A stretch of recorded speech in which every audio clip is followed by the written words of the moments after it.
streets of Toronto, Canada. The only race for the Mazda Road to Indy outside of the United States. It's a city that has supported open-wheel racing for over 30 years.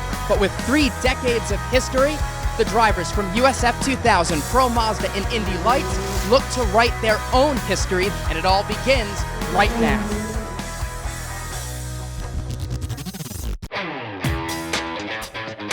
The Mazda Road to Indy is a proving ground for some of open-wheel racing's brightest young talent. Here in Toronto, Indy Lights is joined by an established star. 29-year-old Brazilian Nelson Piquet Jr. signed on to race the city streets with Carlin. Piquet is the points leader in Formula E and has made starts in Formula 1 and NASCAR. Piquet Jr. takes over for another driver with an F1 pedigree. Max Chilton has piloted the number 14 all season, but he had an opportunity to race in the prestigious 24 Hours of Le Mans sports car race in France.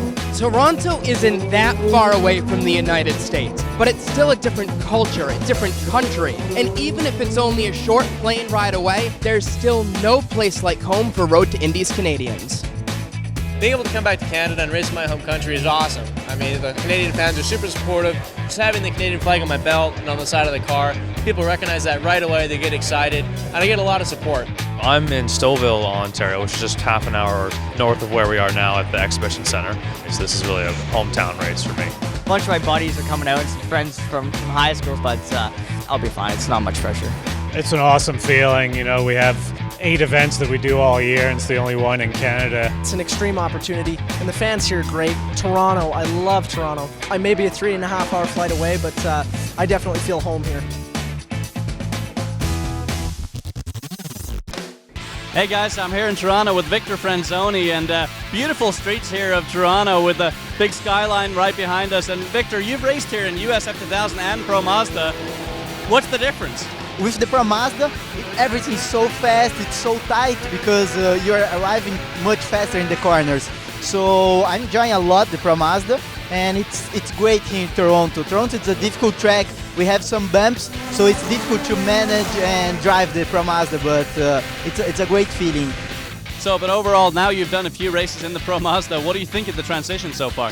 Now I'm a little bit better. I already can push more the car. I already can use more the car.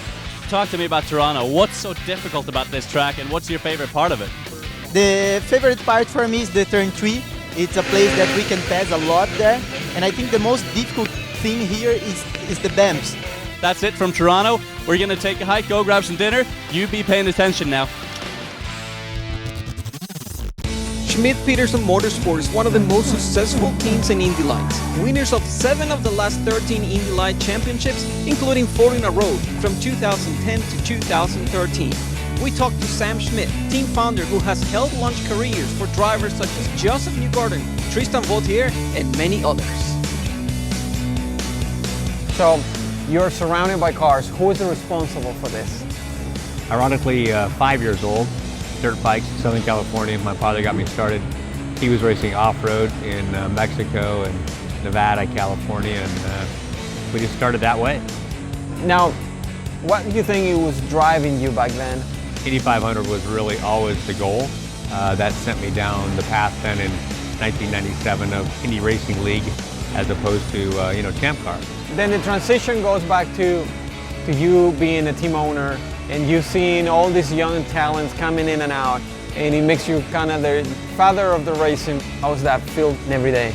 Started down the road of being an IndyCar team owner, and frankly that was too much risk. So when they came out with the Indy Lights in 2002, it was a perfect timing, perfect scenario. So we go down that road, and fortunately we have a lot of success. Winning 7 championships and a ton of races, and the business model just worked really well.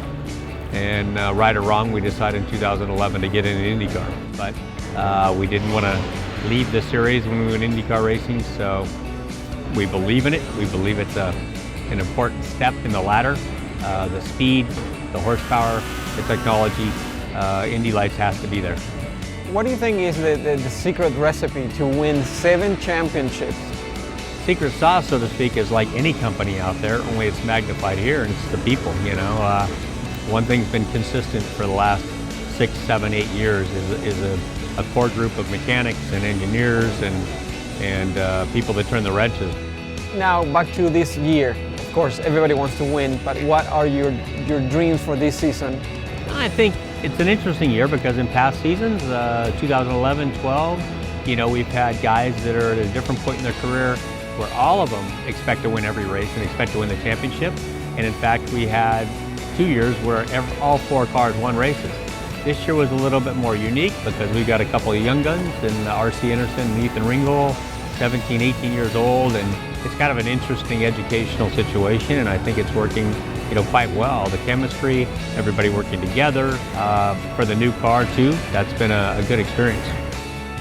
In 2015, Schmidt Peterson Motorsports has already accomplished a lot. The team has 2 drivers in the top 5 in the point standings, including current points leader Jack Harvey. It will be exciting to see what this team can do with 6 races to go.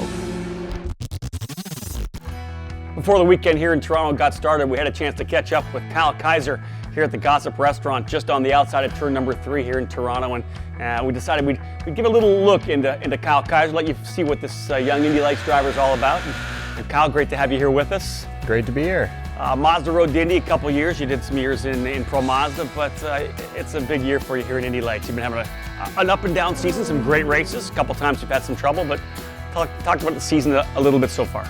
Yeah, I mean, it's definitely a big year moving up to Indy Lights, right below Indy cars, so you feel like the spotlight's on you. But really it's just about going out and gaining experience. It's my first year, so it's not super pressure to win the championship, but just gaining as much experience as I can. Obviously, kind of like you said, had a few up and downs, you know, had some crashes, but it's something you learn from. And I feel like I'm getting better after each weekend, no matter what the results are. What would it mean to you to be able to get that first win in Indy Lights? It'd be huge. I mean, that's the goal this year. I feel like it's coming, to be honest. I'm ready. I feel like I have the pace to do it. I just got to put the perfect weekend together.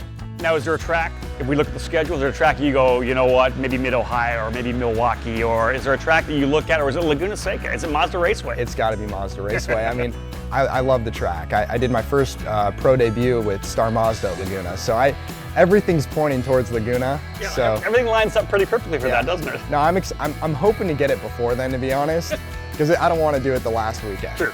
But I feel like I'll be confident going into Laguna. We focused on your racing. Let's talk about Kyle Kaiser a little bit as a guy. You know, you went to school, but you're living in Carmel, Indiana right now. You're like a couple of guys. You're rather living with one of the racers, Luke Gavin. What's it like having another guy in the series? A guy in the lower rungs too. He's down in USF 2000. He can probably learn a little bit off of you as well. I don't think he'd admit that because he always reminds me that he's older than me. It's kind of funny. Is it an ability to have somebody like that that you're rooming with allow you to focus even more, you know? Yeah, we definitely push each other, and we're both very competitive with everything we do. So when we're at the gym together, we're both pushing each other to lift more weight or, you know, push harder on the rower or whatever they have us doing. So that competitive spirit and knowing you're with another person who's doing it for the same reasons you're out here definitely gives that added motivation.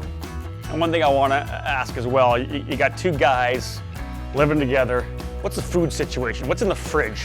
Like, you know, like, do you guys eat well, or is there like a stash of potato chips or something somewhere? No, we try to eat healthy. We actually, I'm not gonna like toot our own horn, but we're pretty good cooks. So, you know, every now and then we'll whip out the food and start cooking our own food. We like making like chicken or barbecuing out on my patio, so we change it up. Okay, so what's on the speed dial of the phone though? If you're gonna order some food in, you and Luke? Chipotle. Chipotle? You're out to Chipotle? I'm the biggest Chipotle fan.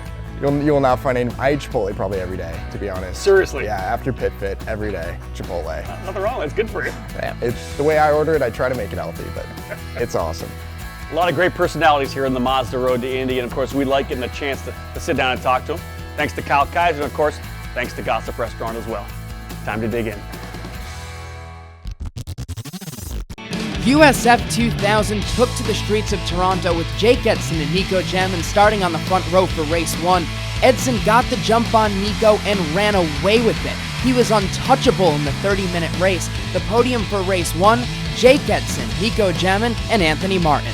Nico put up a really good fight there on the start, but I don't know how I did it, but somehow I was able to get in front of him before going into turn 3. We knew that's what mattered. We were one step closer in that championship, so hopefully we can see a repeat. Race 1 was a dry affair, but the skies opened up for race 2. Edson and Jamin started on the front row again. Jamin made certain that race 2 would go his way. In the waning laps, Edson closed the gap on Jamin, but a full course caution sealed the deal for the Frenchman's 5th win of the season. Jamin and Edson finished P1 and P2, making his way onto the podium for the first time this year, Luke Gavin. I was starting in pole in very tricky conditions. That was a very hard race, but I made it. I didn't do any mistakes. I was pretty fast, so I'm very happy. Pro Mazda competition was razor sharp. The top 8 qualifiers came within mere hundredths of a second of each other. Race 1 was clean through the first 2 corners, but on the run down to turn 3, chaos ensues. Danny Burkett, Dalton Kellett, Jose Gutierrez, Santiago Arrudio, Weron Tan, and Neil Alberico were all ensnared in the wreckage. I made a mistake, that's all it comes down to. So hopefully the guys can come back and put the car together for tomorrow's race. We got it early in the morning, so it's going to be a long night. It sucks to have to pay for my mistake, and same with Andretti guys. I feel bad for them too. You know, it was my fault, and the next thing is trying to piece together the car and go back at it tomorrow. Florian Latour, Mazda Speed Scholarship recipient from USF 2000, proved his mettle. There was another newcomer to the podium festivities. Pato Award finished P2, with Timothy Beret coming in 3rd. Feel awesome. First win this year in my rookie here. I have to say thank you at K Motorsport because they really bring me the car that I wanted on this kind of track. And thanks to Mazda and Cooper Tire to give me the opportunity to be here.